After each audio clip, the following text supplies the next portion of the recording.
So I've been playing a lot of Donkey Kong Bananza lately. I guess you could say from a glance that, that I like it. I'm several playthroughs deep now.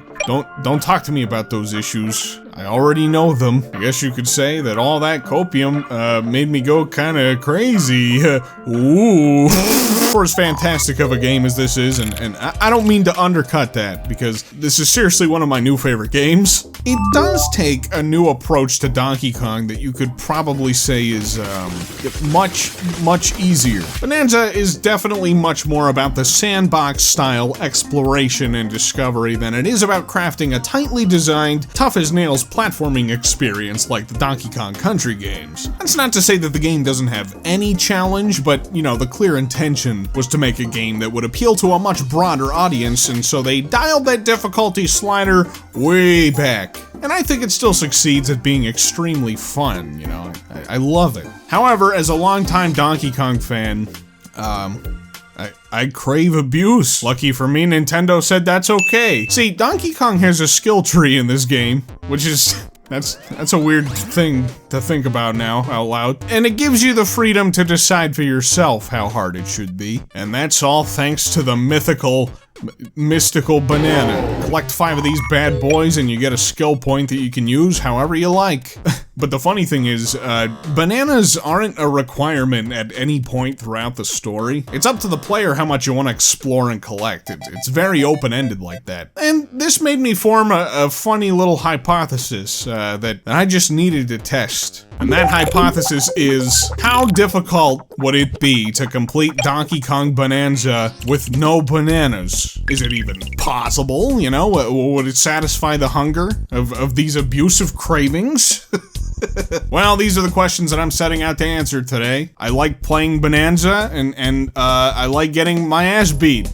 So it's a win-win. My guideline is pretty simple here. Don't collect any bananas, and get to the end of the main story and roll the credits. Yeah, so I don't know, on paper that doesn't sound so bad, but yeah, we'll see.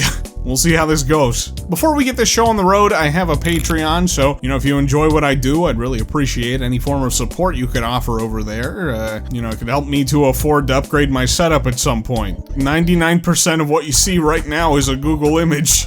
Yep, even the mustache. Link is in the description. All right, let's jump into it.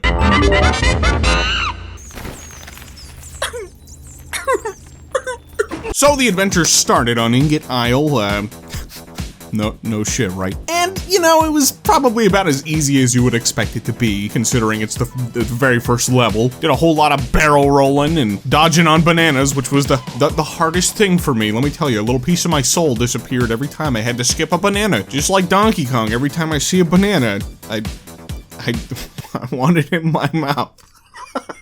I like potassium, okay? Jeez, bunch of freaks. So I crashed and bashed my way up the yellow brick road and almost broke a banana. But I didn't do it. So deep down into Ingot Isle I went, and since I was already gonna be doing a weird playthrough of this game, I decided to get a little extra wacky with it. Instead of going straight for Odd Rock, I was really curious to see if I could make my way to the top of Ingot Isle and battle that crocoid ahead of time. Took a little bit of creativity to get up there because, you know, technically you're not supposed to be able to get up there without Odd Rock. Man, that's something I love about this game. This game just gives you so much freedom. Play the game in any kind of way you want. This game is goated. So yeah, I got past the first hurdle in a goofy little silly kind of way. And the second one was another funny little challenge because I got this barrel all blocked off. Had to kind of wiggle my way up using the gold whenever it was in place. But I did manage to squeeze my way through and then barreled my way to the top of Ingot Isle. And yeah, no, the crocoid he was not alive. He didn't feel like getting up today. But there was a monkey there to tell me, hey buddy, you did this out of order. Go the fuck back down. Alright. Break.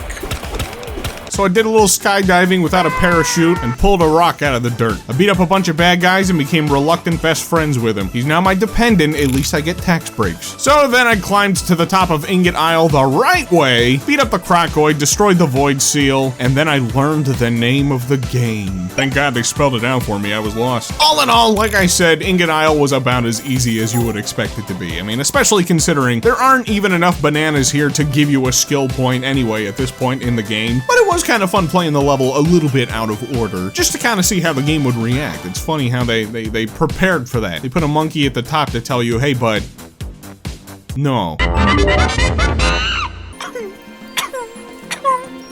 Next up on our list is the Lagoon Layer. And let me tell you, dude, I just love the music here. I just had to throw it out there. It's one of my favorite tracks in the game. But I didn't waste any time. I made a beeline for the very first void stake. And man, even just moving around in this game is so much fun. The way you can just slice through these levels like butter with Donkey Kong's movement is something to really admire. So in no time flat, I was chucking boom rocks at these walls, climbed up, broke the void seal, and onto the second sub-layer I went. Just like Ingot Isle, I wanted to experiment with not playing the game correctly. I guess that, I mean, that's the theme of this whole thing, I guess. So, you know, I was kind of looking at the distance between where I was at and the platform where the Elder sits. I'm thinking to myself, I bet I can make that jump. And so, you know, getting into that platform is one thing, but with no water to raise the other platforms up. And I was looking at this gap and thinking, I don't know about this. So I tried to go for it and messed it up big time, but I'm no quitter. I'm a stubborn prick. I started piling up some dirt thinking I would make a little dirt path across, and well, I gave up on that. I was like, no, I'm gonna try it the other way again. And to my surprise,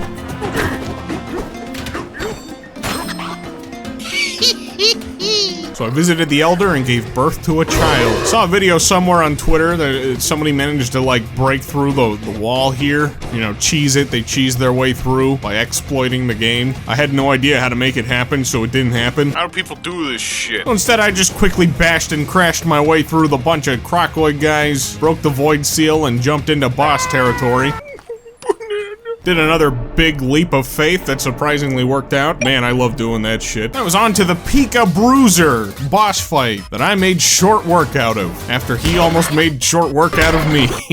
Just like that, the Lagoon Layer was completed. This was also a pretty easy layer to complete without collecting any bananas. It was actually so cool how I was just kind of able to skip right over the primary objectives of this place, which is to raise the water level. The schmovement, it's so good. It's so juicy. The only time I came close to getting cooked was on the boss, and well, that was more just out of recklessness than anything. The bosses in this game are so pathetic. So I guess that makes it kind of sad that I almost got cooked. But all in all, you know, I'd maybe put this a speck above Ingot Isle, if only because of the boss at the end. The Hilltop Layer was a lot of fun to break in half like a brittle old person. You don't need to go anywhere near the Fractone village. So I didn't. I just turf surfed my way across this funny little layer, zipped right past the construction site, and instead of taking the normal platformy path, I said, no, you can't make me. Instead, I managed to climb my way up the side of the banana mountain and went up the wrong way. Broke the void seal and surfed back over to the construction site where I realized I was a poor, broke bitch. Didn't have enough goddamn gold for this. So I spent a good couple of minutes here just punching dirt. Punching dirt to collect some gold. I had to be extra careful not to crack any funny little hidden secret bananas or anything. I think I picked a pretty safe spot to do it, but accidentally breaking a banana was one of my biggest fears on this playthrough. So I earned enough, but actually I didn't. So I punched more dirt, and then I did. Surfed my way through the canal, broke the seal, and it was on to the next layer. Yeah, this whole layer was by far the easiest one to skim through. You can just ignore everything it wants you to do here, which is becoming something of a running theme. Somehow I doubt it's gonna carry on through the rest of the game, but I guess we'll see. The Canyon Layer was another really fun test of my platforming capabilities. So I started off Bananza punching my way through the opening moments of the level, and when I got in the minecart, I realized that Donkey Kong has flappy butt physics. Has anybody else noticed this? That ain't just jiggle, man, that's some flapping. So then I zipped my way up the outskirts of this section of the canyon. When I got up to the top of this section, I attempted to do a little more sequence breaking where I became a miserable failure. It wasn't happening, but I wasn't giving up yet, so I freed the minecart, and instead of taking a ride the whole way to to the top, I bailed. I bailed early, and miraculously, it worked out. So I climbed the side of this cliff and skipped over the grumpy boss fight entirely. When I got to the top, I did a little bit of schmoovin' and got all the way over to this other platform, which allowed me to skip the entirety of the Mad Mixer section of this level. My god, this game is amazing. Then it was just a matter of climbing my way up the side of Click Clack Smokestack, which, you know, it wasn't too shabby, wasn't too bad. Reached the top, broke the seal, took a leap of faith, then it was time to fight Stomp and Clomper. Bro got absolutely mogged. All in all, the Canyon Layer was another quick and easy endeavor. Dodging bananas here was no problem at all. Wasn't feeling any of the effects of not having any skill points yet, and being able to sequence break this whole entire place was also just really cool. It was really fun. Yeah, all in all, it was a nice and easy package. Next, I dove down into the Divide, where I got to experience more crippling pain. Wasted absolutely no time at all. Just made a beeline for the Forest Layer, broke the seal, and then that's what, yep, that's where I was heading. Should I even bother rating this one? It was easy. It was very easy. The Forest Layer was another level that was a lot of fun to schmoove my way through. I feel like the real difficulty kind of just came from avoiding the poison lakes and the random vines that would decide to pop up out of nowhere. But all in all, the early parts of this level were not too bad. I did a whole lot of zipping and zooping and booping with oranges. These are very scientific terms, by the way. Don't question my scientific methods. I did a funny little skip here with an orange that I actually don't even think was necessary for me to do. I tried to make a big jump over the lake and got stung by a bitch. And because I just love seeing how I can break this game in half, I took a funny little side way into the hotel this time. Instead of going the way that you're supposed to go, I snuck in through a window, broke a seal, got a record piece, jumped down and got the other record piece, and didn't even bother with the orange vine path. Just climbed in through a different window, a homemade window, and then I became a bird. It was at this point that the whole rest of the Forest Layer became an absolute breeze. When you actually have to platform, you know, there's a slight bit of challenge there to avoid falling into the poison and all that. But when you can just glide over everything, yeah, it's nothing. See, after making it down to the second sub-layer, I made really quick and short work of the poison fountains, and, you know, like the other parts of the game, it was fun to try to see what I could get away without doing. Like this part, you know, I was supposed to break the seal, and I just said, no, no, no. So I got down to the third sub-layer, made a beeline for the boss, and just to try to make it a little more difficult for myself because I didn't feel like I was getting enough challenge out of not collecting bananas, I relied purely on my schmoovement to deal with this boss. I didn't use my Bananza bird at all. And it was kind of fun, you know, you just get to do a little rolling, you do a little jumping, zip around the spiky vines to avoid taking any damage, and once again, pretty easily clobbered the boss. So yeah, all in all, Forest Layer, not too shabby. It was really everything prior to getting the Ostrich Bananza that provided the most challenge. But I really wouldn't say that not collecting bananas has affected me that much so far. So after the forest came the junction, and I didn't even take the main path, I just catapulted over the side, and it worked. So I broke the void seal and headed back up along the path, and wanted to try something. I wanted to try this funny little idea I had. So I did a little ostrich bonanza, did a little turf surfing, did a little chunk jump, and then glided my way across to the snow part, and it actually worked. I was able to climb around, break a void seal, and then I had full access to go fight Void Kong if I wanted, and skip the zebra bonanza entirely. But I knew I was gonna want that zebra bonanza later on. Specifically for the end game, I knew what was coming, okay? So I teleported back up to the divide and made a beeline for the freezer. And, yeah, that was it. Not hard. Not hard, no bananas. Died a whole bunch and I regret everything. The freezer layer took me a little bit of time to get through because I suck. The first sub layer was not too shabby, you know, you just make your way to the breaking of the void seal. I kind of cheesed my way up the side a little bit, broke a void stake, and then I was down in the next sub layer. This is where things got just a little bit rocky.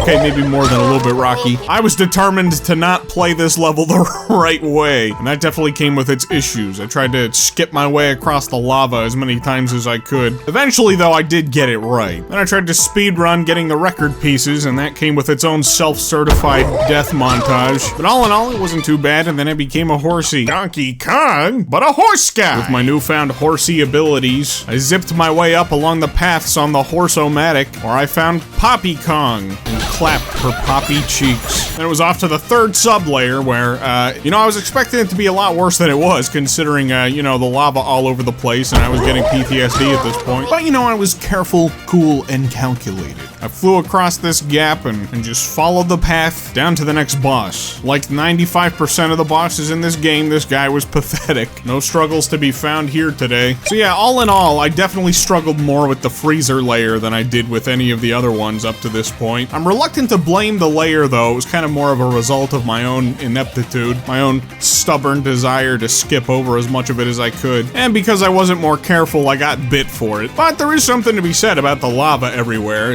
It does make it a little bit harder to navigate through this place. So yeah, I'll put it up just a little bit higher on the difficulty scale. It's ramping up just a tiny bit, but guess what? We still don't have any bananas. And I'm not feeling the heat yet, aside from my own lack of skill. So it was back down to the junction layer for me, and since I already freed the freezer layer from the clutches of, Purple, I made a beeline for BoidKong, and he ran like a bitch. So I had to chase him up to the Hilltop Layer, absolutely mogged his ass. Check out some of these clean snipes.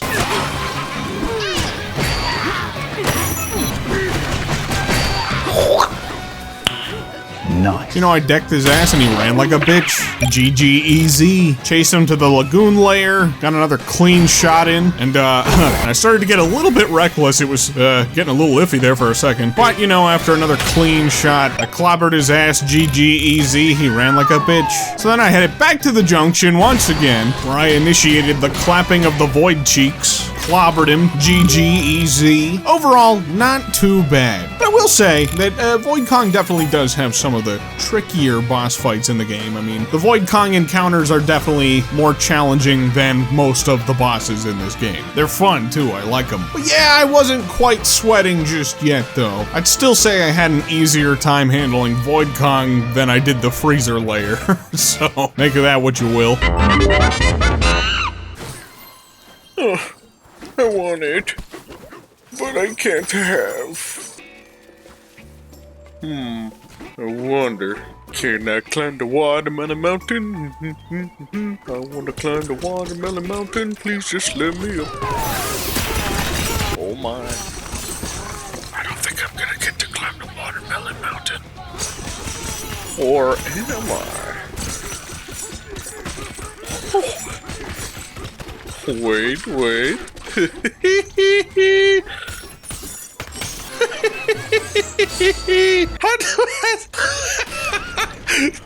All right. Well, what do you know? Thanks, Watermelon Mountain.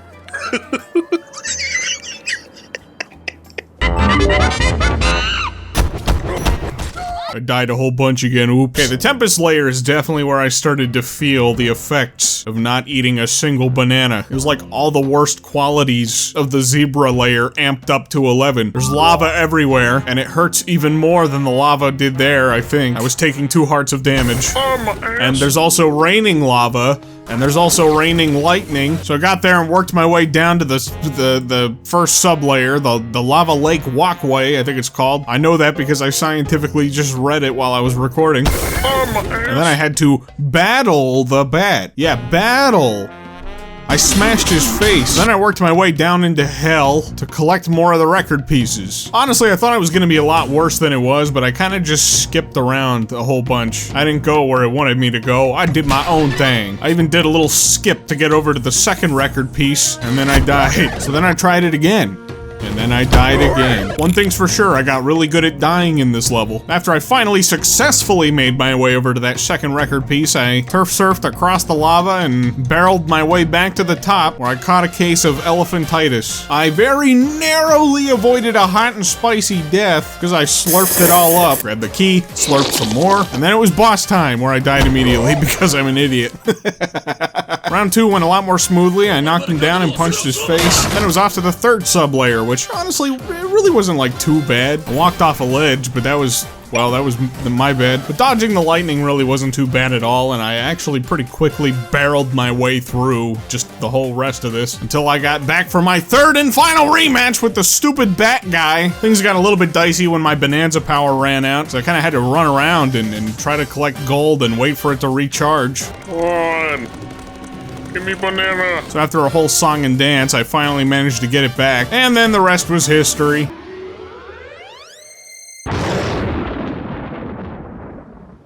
How is he not dead? So yeah, whoo, man, the Tempest Layer, yeah, that was one spicy meatball. That was definitely up maybe around like a medium kind of difficulty, you know? I was really starting to feel the effects of not having any extra health at this point. I was taking more damage for every hit, just trying to navigate around all the lava and particle effects. Yeah, it became a little bit more of a challenge. But all in all, you know, I made it work. It wasn't too terrible. On to the next one.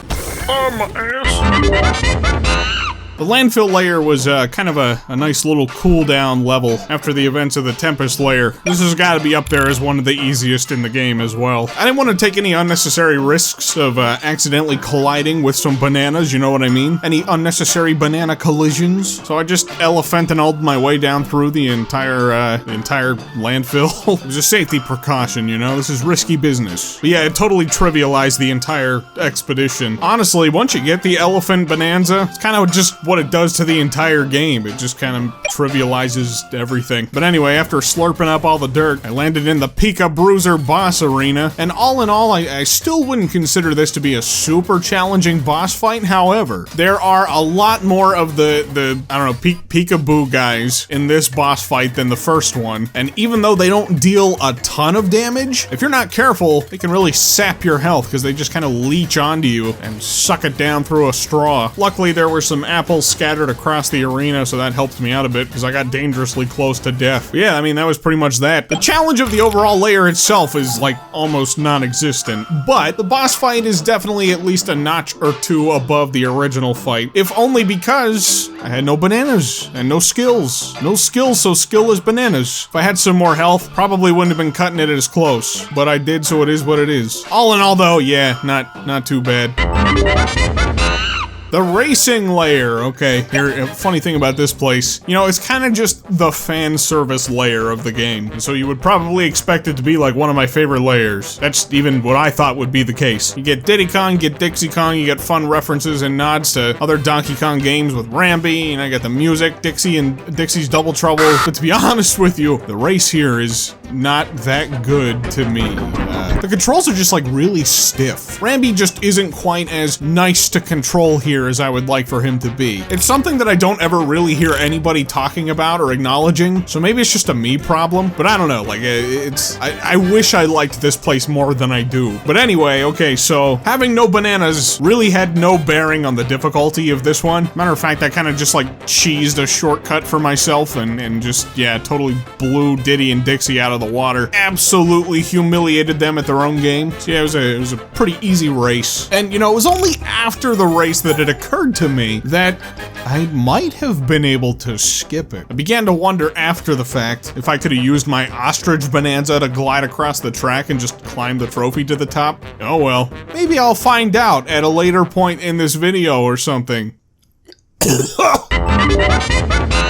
Next up was the Snake Layer, and honestly, it wasn't too tough to get through. It just took a little bit longer because of circumstances. I zipped through the first area, no problem, dropped down to the Grandpa Snake part of the level, and climbed up on top of this pathway. I've heard that there's like some sort of way to get through this place without getting the Snake Bananza, but I didn't know how to do it. So I traveled around and gathered all the record pieces so I could be a snake. Come on, slither it up. Snake is snack. The rest of the level is really straightforward. Use the Snake Bananza and the slow-mo powers that it has to get up through these through this barrel part. It reminded me a lot of like DK Arcade through here. You bring Sunshine back to the land, and then I clapped Poppy so hard that she turned to the good side. A little more platforming, and then I reached Grumpy, who clapped me so hard that I turned to the bad side. But you know, all in all, it really wasn't that bad. It was just kind of lengthy, like a snake.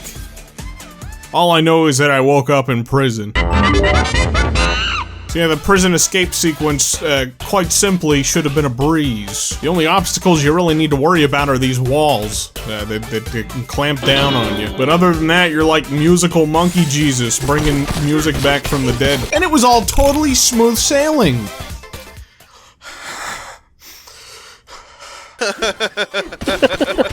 I gotta put away my. No! Oh no! Oh, I grabbed a banana! That was really bad. Oh, shit. The entire run is over now. Oh, man. I'm pissed. One entire playthrough later. So after, yes, an entire other goddamn playthrough and a quick little dose of PTSD, I will not be digging down here this time. I had to go free my daughter, who apparently got eaten by a fish. And then it was off to Food World. Yippee-ki-yay. The stupid-ass disco place was not hard, but it was deceptive. Fuck you, guy. Fuck you. Died a few times again, but honestly, other than that, it really wasn't too bad. See, on my second playthrough, I decided to skip the zebra so I could get through this game a little faster. So I had to find a creative way to get to the top of this pillar in the Burger Kingdom, but with snake and ostrich, yeah, that became a breeze. It just became a matter of working my way around to all the different burger buttons at that point, which really wasn't too bad. I did die in the deep fryer, though. Deep fried Kong. I did finally get to have a boss battle against the Mad Mixer where I realized that I can deny it no longer. I am small. See, having no bananas at this point so late into the game meant that I found that out firsthand. But, you know, dodging the lasers themselves really isn't too bad, you know. It's just, you have a lot of time to see them coming up and prepare your jumps. So after hucking some bombs his way, I took him down and I unlocked my next burger button. I performed some Bananza shenanigans with the snake and the ostrich to reach the final button, and then I finished my burger stack. After that, I climbed up the backside of the Ferris wheel instead of, you know, taking the easy way. I made it, well, maybe this was kind of the easy way, I don't know. And unlocked the inside of Cheeseburger. It was, you know, decently easy and straightforward from that point to go down this corridor. You just had to be careful with these, like, acid slug things, but not too bad. It wasn't really until I hit the boss that I really started to feel some resistance from this game. The Muckety Muck boss let me know on no uncertain terms that he was not messing around. With no skill points and no extra additions to my health, it made this one a little bit of a marathon. Because this boss here, man, dude, he had shit slinging all over the place, just constantly. And then he also just would not hold still. He was jumping from place to place, spitting down acid on top of me, and I don't know, it was kind of fucking with my depth perception a little bit, so it was hard to tell where stuff was even raining down from. Definitely got my ass handed to me a few times, but, you know, I still managed to prevail in the end. I'm stubborn like that. You're not gonna get me to give up that easily. So yeah, honestly, just because of all the hurdles that this layer requires of you, puts it a little bit higher on the difficulty scale as it is, but then you throw in that boss into the mix at the very end, and whoo! Yeah, that puts it up there. It's definitely up there. Getting into the back half of the game, no bananas, no skill points. Yeah, I'm feeling the burn, that's for sure. Especially after 2 goddamn playthroughs. Oh, by the way, yeah, you could skip the race in the Diddy Kong layer. I was able to test that out after all. Okay.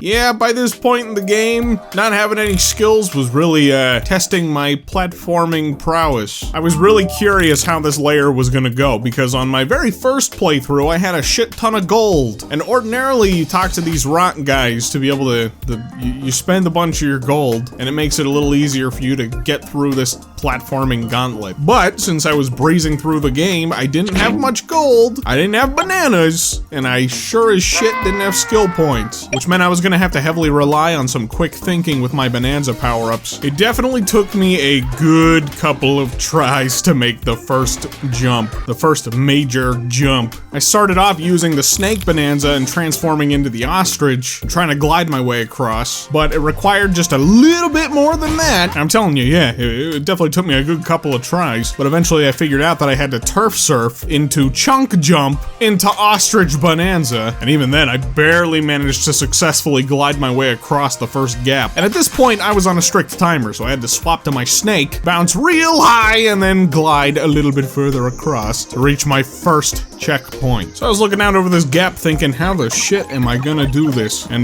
definitely had an unsuccessful first attempt. But as it turns out, it was really just a matter of turf surfing into chunk jump into ostrich again. And then I ostriched my way the rest of the way across to this platform, where I snaked and ostriched over to the final destination. Science terms, you know. Bashed my way through a bunch of walls, did a little more ostrich flight, and it was time to free the big man himself. Almost. So as it turns out, this Void Kong fight is kind of actually really fucking hard without any skill points. He can one-shot me with like his gold nuggets or whatever. So yeah, it took me a good couple of tries to finally get past this part. But luckily, after I finally managed to squeeze my way through the opening of this boss fight, the rest of it wasn't too bad. It was just a matter of very carefully maneuvering around the field. You know, there's like lava and shit everywhere, and he's raining stuff down on you. Once again, I definitely put the void fights up there as some of the better ones from this game. So yeah, after I put the clobber on him, I got turned into a rock. My daughter sang me a lullaby. We resurrected King K. Rice himself. Overall, yeah, the Forbidden Layer was definitely a pretty tricky one. It's got to be at the upper end of the difficulty scale, that's for sure.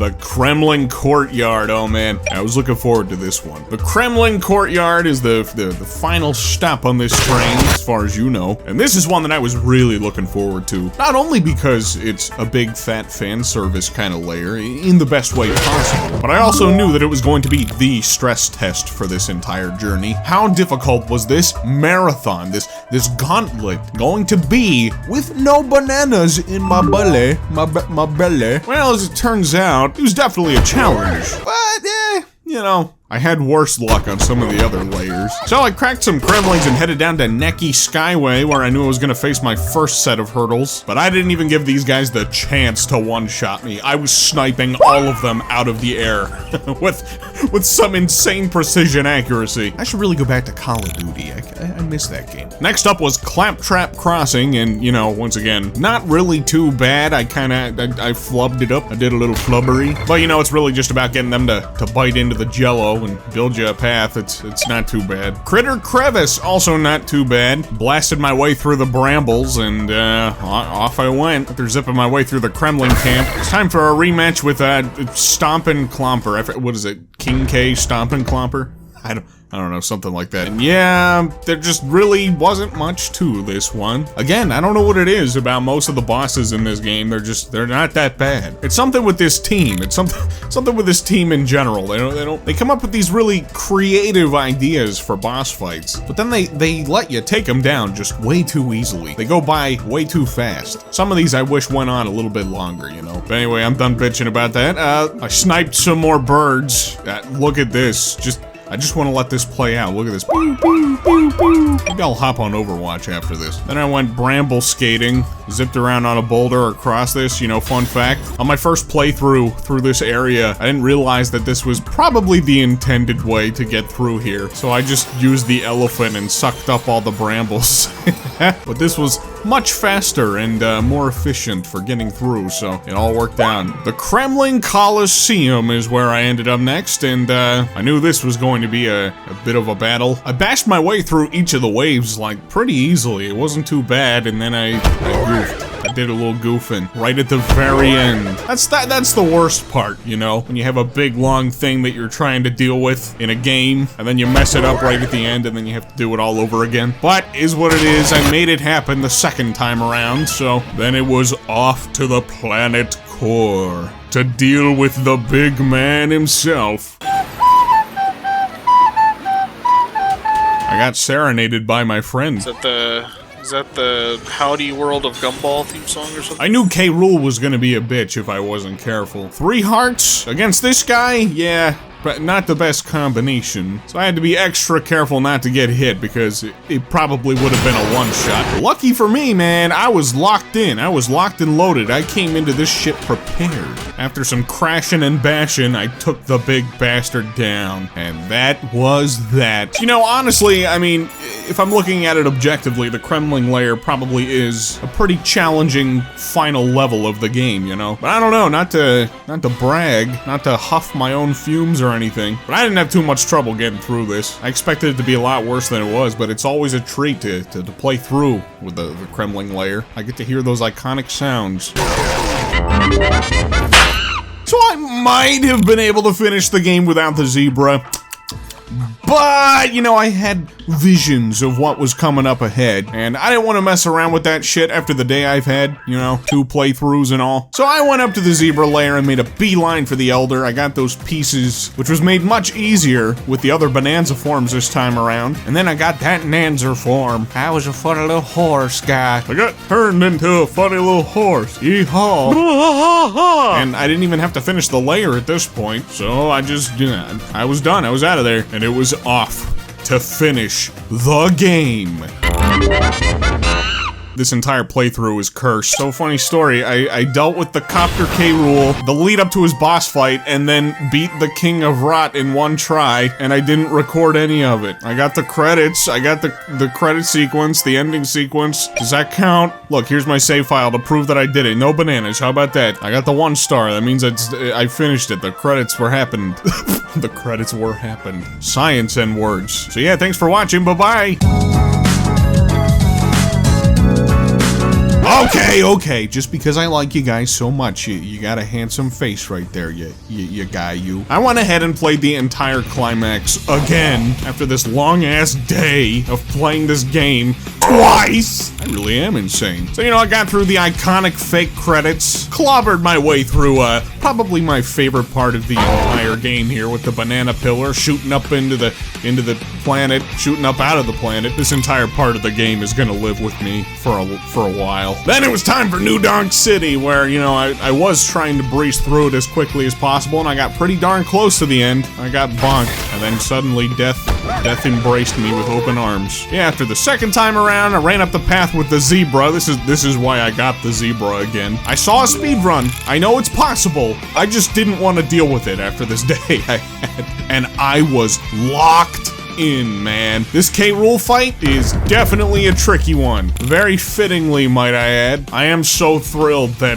K. Rool is a big, fat, tough as shit monster in this game. Fits right in line with his previous game appearances of being tough as nails. You know, I wouldn't have it any other way. Yeah, doing this shit with 3 hearts is something, man. I was playing it as safely as possible. The last thing I wanted was to get clapped in the final moments after dealing with everything that I've dealt with.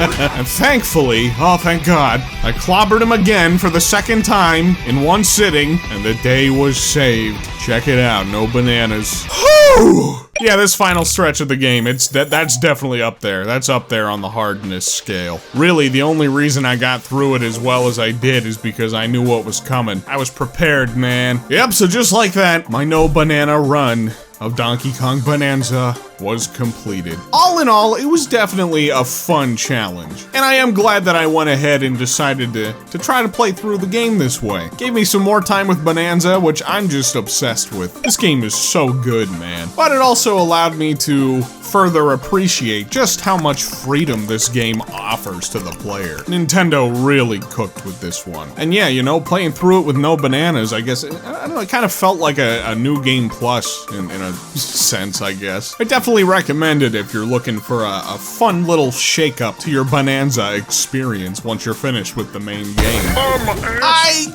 gotta say, I probably still wouldn't put it up on the level of difficulty as those original Donkey Kong Country games. Not even just the originals, I mean Returns and Tropical Freeze too. Those games are just so tough. All of the country games. Tough as nails, like nearly every step of the way. Bananza, not so much. But that also wasn't what this game set out to do, you know? This was just a fun experiment, a fun way for me to play through the game, and, you know, at least attempt to make it a lot harder on myself. Because that's what I like out of my Donkey Kong games, you know? Really hoping that the next steps for Donkey Kong in 2D lean into this difficulty aspect. I feel like that's what really helps set the Donkey Kong games apart from a lot of Nintendo's other platforming games, you know? So yeah, in conclusion, it's a challenge, but not too bad of a challenge. I would say a lot of the heavy challenge from not having any bananas and skill points really comes from the back end of this game, where you start taking a lot more damage from every hit, and the level hazards start to become a lot more plentiful. And of course, some of the bosses on the back end of this game too are definitely gonna test your reflexes and skill a bit more than anything from the first half of the game. So yeah, man, This was one hell of an experiment. If you guys are interested in more videos like this, let me know in the comments below. I had fun making it. I guess we'll see how the views turn out and if this can be a sustainable thing. I don't know. I got a Patreon if you want to help make this a more sustainable thing for me. Patreon helps take away the pressure of worrying about the algorithm for every video, so I'd really appreciate any support you could throw me over there. But hey, you know, thanks for joining me on this ride. Thanks for joining me on this journey. I'm gonna go do something else. Bye.